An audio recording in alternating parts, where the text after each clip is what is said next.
बिस्मिल्लाहिर्रहमानिर्रहीम, अस्सलाम वालेकुम। आज का जो हमारा टॉपिक है वो बुक की एक्सरसाइज हैं, उसके एमसीक्यूज़ हैं और लास्ट टॉपिक है इस चैप्टर का। इसमें हम समरी भी देखेंगे चैप्टर की। सबसे पहले हम समरी देखते हैं। समरी में ये बायोडाइवर्सिटी, बायोलॉजिकल डाइवर्सिटी, ये होते क्या है, इसकी डेफिनेशन है। It is the degree of variation with और among the species exist on different region of earth. अब जो वेरिएशन पाई जाती है लिविंग ऑर्गेनिजम्स में, जो मुख्तलिफ तरह तरह के डिफरेंट डिफरेंट ऑर्गेनिजम्स पाए जाते हैं, उसको हम कहते हैं biodiversity on the different geological places of the world. दुनिया के मुख्तलिफ हिस्सों में मुख्तलिफ हैबिटाट रहने की जगहों पर पाए जाते हैं। इनको, इन वेरिएशन को, इन मुख्तलिफ ऑर्गेनिजम्स के रहने को, इन मुख्तलिफ ऑर्गेनिजम्स के पाए जाने को हम बायोडाइवर्सिटी कहते हैं। अब बायोडाइवर्सिटी से हमें बेनिफिशियल प्रोडक्ट्स मिलते हैं जिनमें फाइबर है, ऑयल है, डाइज जिसको कलर कलर जो होते हैं, डाइज मतलब के कलर, रबर है, वाटर, टिम्बर, पेपर, फूड वगैरह, इन जैसी चीज़ें हम हासिल करते हैं बायोडाइवर्सिटी से। और नंबर थर्ड पॉइंट है classification of organisms takes place on the basis of morphological characters और साइटोलॉजिकल कैरेक्टर्स और जेनेटिकल कैरेक्टर। हम ऑर्गेनिजम्स को क्लासिफाई करते हैं on the basis of morphology, मतलब कि उनके शेप पे बुनियाद पर, उनके स्ट्रक्चर के बुनियाद पर, और साइटोलॉजी उनके सेल की स्टडी के बुनियाद पर, सेल की कंपोजिशन क्या है, सेल का स्ट्रक्चर क्या है, सेल में अंदर अंदर कौन कौन से हिस्से पाए जाते हैं, क्या क्या चीज़ें पाई जाती हैं, जिसमें सेल में ऑर्गेनेल्स हैं उनको स्टडी करना, सेल में साइटोप्लाज्मिक इंक्लूजन्स होती हैं उनको स्टडी करना, ये सारा साइटोलॉजिकल बेसिस पर हम ऑर्गेनिजम्स को क्लासिफाई करते हैं कि एक ऑर्गेनिज्म का सेल दूसरे ऑर्गेनिज्म से कितना मिलता है, उसके बेस पर उस ऑर्गेनिजम्स की क्लासिफिकेशन करना, दर्जाबंदी करना। और उसके अलावा जेनेटिक्स, ऑर्गेनिज्म में मतलब कि किस तरह के जेनेटिक कैरेक्टर्स हैं जो कि सिमिलर पाए जाते हैं, on the basis of similar character, on the basis of dissimilar character, उसके बिहाफ पर भी हम ऑर्गेनिजम्स को क्लासीफाई करते हैं। फोर्थ पॉइंट है morphological classification occur on homologous and analogous. Homologous organ और एनालॉगस कैरेक्टर या होमोलोगस स्ट्रक्चर की बुनियाद पर भी हम क्लासिफिकेशन करते हैं। होमोलोगस ऐसे स्ट्रक्चर्स होते हैं जिनमें क्या होता है, ऐसे ऑर्गन्स होते हैं जिसमें क्या होता है, स्ट्रक्चर सेम होता है और उनका फंक्शन जो होता है वो डिफरेंट होता है। और एनालॉगस इसके ऑपोजिट है, इनमें स्ट्रक्चर डिफरेंट होता है बट फंक्शन जो होता है वो सिमिलर होता है। नंबर 5 पॉइंट है the group of classified organisms are called as taxon. ऐसे ग्रुप, लाइक हमने ऑर्गेनिज्म लिया, उसकी क्लासिफिकेशन कर दी हमने उसके रेस्पेक्टिव ग्रुप्स में, अब उसको हम क्या कहेंगे, उसको हम कहेंगे टैक्सॉन। टैक्सॉन सिंगुलर है और टैक्सा जो है वो क्या है, प्लूरल है। The smallest and basic unit of classification is species. अब जो स्मॉलेस्ट यूनिट होता है क्लासिफिकेशन का उसको हम कहते हैं स्पेशी। और अब स्पेशी की अगर हम डेफिनेशन देखें तो स्पेशी की डेफिनेशन है ऐसे ऑर्गेनिज्म जो कि स्ट्रक्चरली सिमिलर हो एक दूसरे के साथ और वो एक दूसरे के साथ इंटरब्रीड भी कर पाएँ और प्रोड्यूस कर पाएँ वायबल या फर्टाइल ऑफ स्प्रिंग्स। ऐसे ऑफ स्प्रिंग जो कि फर्दर रिप्रोड्यूस कर पाए उसको हम कहते हैं वायबल या fertile of springs. The arrangement of taxa in ascending order to form ladder like called taxonomic hierarchy, उसको हम taxonomic hierarchy कहते हैं। जो कि हमारे पास जो क्लासिफिकेशन होती है ऑर्गेनिजम्स की असेंडिंग ऑर्डर में, उसको हम taxonomic hierarchy कहते हैं। Genus, species, class, order, family, ये इस तरह जो भी आती है ना, ये लेटर लाइक होता है, एक किस्म की बन जाती है, उसको हम कहते हैं taxonomic hierarchy. The science of classification is called as taxonomy, उसको हम टैक्सोनॉमी कहते हैं। The father of taxonomy is Carolus Linnaeus, और Carolus Linnaeus give the concept of binomial nomenclature. In the beginning there was two kingdoms, that was the plant and animal kingdom. Ernest Haeckel जो था एक another, मतलब के जो biologist था जिसने 3 kingdom classification दी। और इसके अलावा कॉपलैंड था, कॉपलैंड ने 4 किंगडम क्लासिफिकेशन दी। रॉबर्ट वाइटेकर ने 5 किंगडम क्लासिफिकेशन दी। और 5 किंगडम क्लासिफिकेशन को मॉडिफाई करने वाले दो थे, जो कि श्वार्ट्ज और मर्कुलस थे, जिन्होंने क्या किया, रॉबर्ट वाइटेकर की स्कीम थी 5 किंगडम क्लासिफिकेशन की, उसको मॉडिफाई किया क्योंकि इसमें थोड़े से डीमेरिट्स थे। Another point, that is the lack of awareness, issues, weak of governance, etc. are the main problem associated to conserve the biodiversity. Biodiversity को कंजर्व हम इसलिए भी नहीं कर पा रहे पाकिस्तान में क्योंकि यहाँ पर लैक ऑफ अवेयरनेस है और एनवायरमेंटल कुछ इश्यूज हैं, वीक गवर्नेंस है, निज़ाम यहाँ का बहुत वीक है, इसलिए there are it take a lot of time to take the decisions. So that is why this is the main issue to conserve the biodiversity. Now we are going to talk about the MCQs is which of the following is correct way of writing scientific name of organisms. अब organisms को scientific way में लिखने का कौन सा correct way है?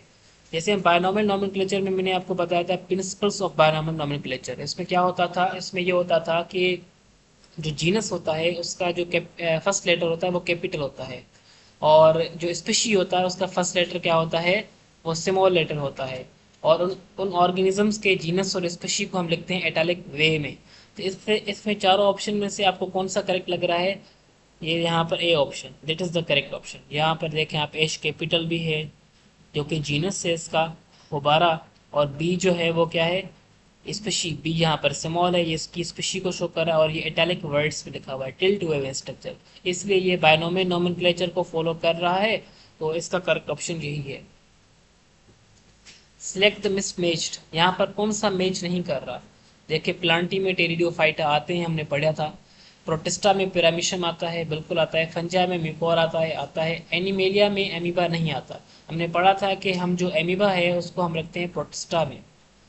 Now, question number third, identify the correct sequence of classification and classifying an organism.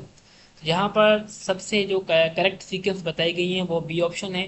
Kingdom के पहले फाइलम, फाइलम के पहले क्लास, क्लास के पहले ऑर्डर, ऑर्डर के पहले फैमिली, फैमिली के पहले genus, then species. This is the correct sequence. All are involve in classification except, ये जो एमसीक्यूज है यहाँ पर ये गलत एमसीक्यूज है यहाँ पर क्योंकि यहाँ पर सारे के सारे ऑप्शंस करेक्ट हैं। क्योंकि एनालॉगस और होमोलॉगस साइटोलॉजी जेनेटिक्स हमने प्रीवियस अपने बुक के अपने लेक्चर्स में पढ़ा हुआ है, क्योंकि ये इन्वॉल्व होते हैं क्लासिफिकेशन में, ऑर्गेनिजम्स को क्लासिफाई करने में। क्वेश्चन नंबर 5 है, in the taxonomic hierarchy choose the term which encompasses all the other in the list. अब ऐसा हमने ऑप्शन चूज करना है जिसमें सारे के सारे ऑप्शंस आ जाएं। अब यहाँ पर सबसे बड़ा जो मतलब कि क्लासिफिकेशन का यूनिट होगा उसमें सारे के सारे स्मॉल जो यूनिट्स होंगे ना वो आ जाएंगे। जैसे यहाँ पर सबसे बड़ा है क्लास 4 नंबर। अब क्लास में जीनस भी आ जाएगा, स्पेशी भी आ जाएगी, एंड ऑर्डर भी आ जाएगा। ठीक है, तो इसलिए इसका करेक्ट ऑप्शन क्या है? 4, D option. In four kingdom classification, kingdom Metaphyta includes all of the following except algae। इसमें algae नहीं आ जाती। क्यों इसमें algae नहीं आ जाती? क्योंकि इसके अपना एक ग्रुप बना दिया गया है। और जो किंगडम मेटाफाइटा है ना, मतलब कि जो हायर प्लांट्स इसमें आ जाते हैं, that is the angio, gymno and bryophytes, pteridophytes. इसका करेक्ट ऑप्शन क्या है? algae। algae इसमें नहीं आएगा। यहाँ पर लिखा हुआ है ना फॉलोइंग एक्सेप्ट, एक्सेप्ट हम कहते हैं उसके सिवा। In the 5 kingdom classification virus is placed in, हम पढ़ के आए हैं वायरस के स्ट्रक्चर में कि वायरस को हमने किसी भी किंगडम में नहीं रखा। क्यों? क्योंकि उसकी जो ऐसी पिक्यूलर प्रॉपर्टीज शो करता है जो कि इसको सबसे अलग करती हैं। ये they act as sometimes as a living and sometimes as a non living, that is why they are not placed in any kingdom. So इसका करेक्ट ऑप्शन क्या है? None of these. Biological name of cat, cat का biological name है Felis कैटस। अब virus, ये जो ऊपर वाला एमसीक्यूज है ना, इसमें आप ये याद रखें, क्या पता कि आगे चल के वायरस के लिए अलग किंगडम बन जाए, मगर फिलहाल there is no any kingdom for virus. Question number 9 है, member of which kingdom have cell wall and और हेटरोट्रॉफिक। अब आपको पता है प्लांट्स के पास तो सेल वॉल होती है, but they are not heterotrophic, they are autotrophic.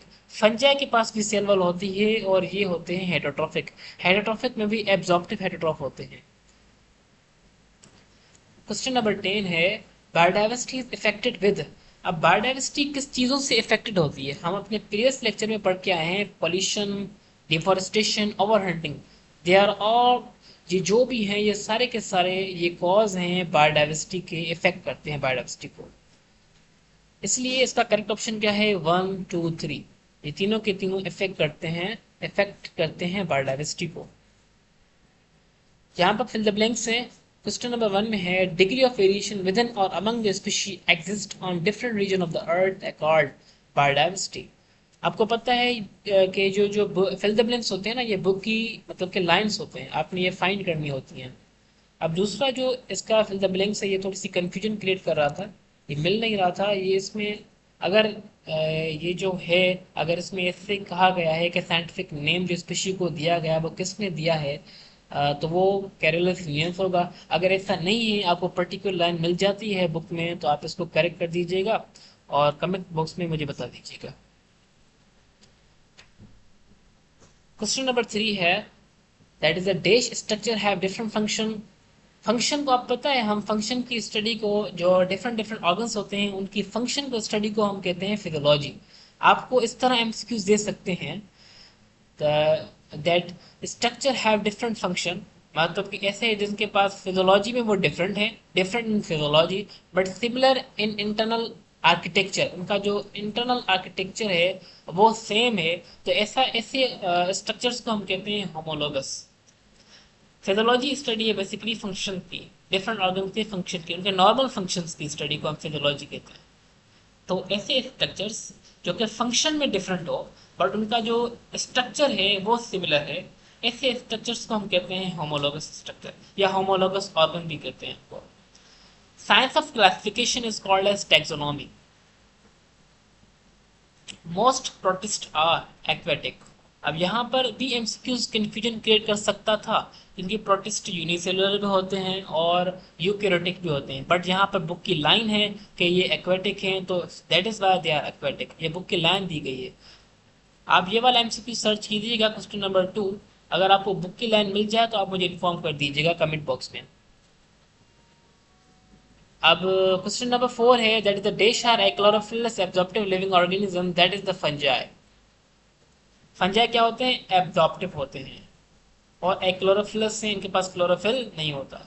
Question number 7 है, that is the dash is non cellular obligate intra cellular parasite, that is the virus. Virus are non cellular obligate intra parasite होते हैं। उसके अलावा question number 8 है, scientific name of any organism should be italic when printed. हमने पढ़ा है ये principle of nomenclature में। Cutting down of the trees is called as deforestation. And question number 10 है, animal which are at the risk of extinction in future are called as endangered species। ऐसी species जो कि उनको future में खतरा है कि उनकी जो पहचान है, वो जो खुद जो रह रहे हैं उनका, उनकी जिंदगी को खतरा है, उनको, उन स्पीशीज को हम कहते हैं इंडेंजर्ड स्पीशीज। यहाँ पर कुछ टर्म्स हैं जो कि आपने खुद में डिफाइन करनी है। एनालॉगस हम पढ़ के आए हैं, क्लासिफिकेशन ऑर्गेनिज्म क्लासिफाई करना, स्पीशीज और family. Family is also unit of classification, ये यूनिट है क्लासिफिकेशन का। Species also a smallest unit of classification. Metazoas, multicellular organisms को, एनिमल्स को मेटाजोआ कहते हैं। जो मॉडिफाई, जो मतलब कि वेल डेवलप्ड हैं, और जो वेल डेवलप नहीं होते, जो प्रिमिटिव होते हैं, उनको हम पैराजुआ कहते हैं। मेटाजुआ जिनकी टिश्यू लेवल ऑर्गेनाइजेशन होती है उनको हम कहते हैं मेटाजुआ। पैराजुआ की जो लेवल होती है वो सेलुलर लेवल होती है ऑर्गेनाइजेशन की। ठीक है, ये आपने ये दो टर्म है याद रखने, that is one is metazoa, another is parazoa. Parazoa simplest होते हैं, मेटाजुआ कॉम्प्लेक्स होते हैं। Parazoa cellular level of organisation रखते हैं, metazoa tissue level of organisation रखते हैं, and organ system level of organisation रखते हैं। ठीक है। माइसिलियम क्या है? माइसिलियम बॉडी होती है किसकी? फंजाई, जो कि बनी हुई होती है थ्रेड लाइक स्ट्रक्चर, जिसको हम कहते हैं hyphae. Genus is also unit of classification. Endangered species ऐसी स्पीशीज होती हैं जिनको फ्यूचर में खतरा है आगे चल के वो एक्सटिंक्ट होने का, खत्म होने का। Kingdom, kingdom is the largest unit of classification, इसको हम largest unit of classification, unit of classification कहते हैं। Distinguish between the following in tabulated form: plant kingdom, animal kingdom, Monera, protista, fungi, Plantae. इनको आपने क्या करना है? डिस्टिंग्विश करना है इनके ऑन द बेसिस ऑफ, मतलब के डिफरेंस लिखने हैं आपने, इसमें क्या डिफरेंस है, इसमें क्या डिफरेंस है, टेबुलर फॉर्म पे टेबल बनाकर। शॉर्ट नोट से यहाँ पर why scientific naming is necessary. आपको पता है साइंटिफिक नेमिंग नेसेसरी क्यों है? क्योंकि अगर हम ऑर्गेनिजम्स को वर्ल्ड लेवल पर, इंटरनेशनल लेवल पर अगर स्टडी करना चाहते हैं तो there is a need of scientific naming. उसको पहचानने के लिए उस ऑर्गेनिजम्स को, क्योंकि ऑर्गेनिज्म मुख्तलिफ जगहों से मिलते हैं, there are the different geological places from where organisms are finded, तो इसलिए हम उनको, ऑर्गेनिजम्स को एक ऐसा नाम देते हैं जो कि यूनिफॉर्म हो पूरे के पूरे वर्ल्ड में। सेम, इसलिए there is a need of scientific name. How living organisms are classified into two kingdom classification. Two kingdom classification में हमने क्या किया था, organisms classify किया था plant and animal kingdom में on the basis of their cell wall and their nutrition. और मतलब क्या जो हमने लेक्चर में प्रीवियस लेक्चर में पढ़ा था, आप वहाँ से देखकर अपने नोट्स बना सकते हैं यहाँ पर. Why virus is not placed in any kingdom. Virus को हमने किसी भी एक किंगडम में क्यों नहीं रखा, क्योंकि वो अपनी एक पिक्यूलर एक कॉम्प्लेक्स प्रॉपर्टीज शो करता है, जिसकी वजह से उसको हमने किसी भी किंगडम में नहीं रखा है. Because this is the border line between the living and non living. Virus को कहा जाता है ये बॉर्डर लाइन है लिविंग और नॉन लिविंग के बीच में. कभी लिविंग के तौर पर एक्ट करता है, कभी नॉन लिविंग के तौर पर एक्ट करता है. Draw a chart showing three kingdom classification. ये आपने खुद ने बनाना है अपने नोट्स में. Why amoeba is not placed in any animal kingdom. Amoeba को हमने एनिमल किंगडम में क्यों नहीं रखा, क्योंकि एनिमल किंगडम में जो भी ऑर्गेनिजम्स आ जाते हैं वो मल्टी सेलुलर हैं और अमीबा जो है वो यूनिसेलुलर है. ठीक है, इसलिए हमने अमीबा को नहीं रखा. और अमीबा को इसलिए भी हमने नहीं रखा एनिमल किंगडम में क्योंकि एनिमल किंगडम में मेटाजुआस आ जाते हैं और अमीबा है पेराजुआ. ठीक है, इसलिए भी हमने नहीं रखा.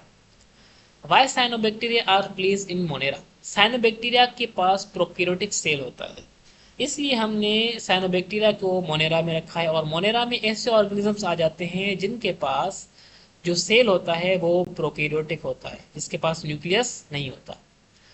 यहाँ पर क्वेश्चन नंबर 6 है, right detail answer of the following question. Describe the detail 5 kingdom classification. Why taxonomic hierarchy? Explain the aims of classification. Describe the effect of deforestation on biodiversity. ये आपके बोर्ड के एग्जाम्स के लिए ये important questions हैं.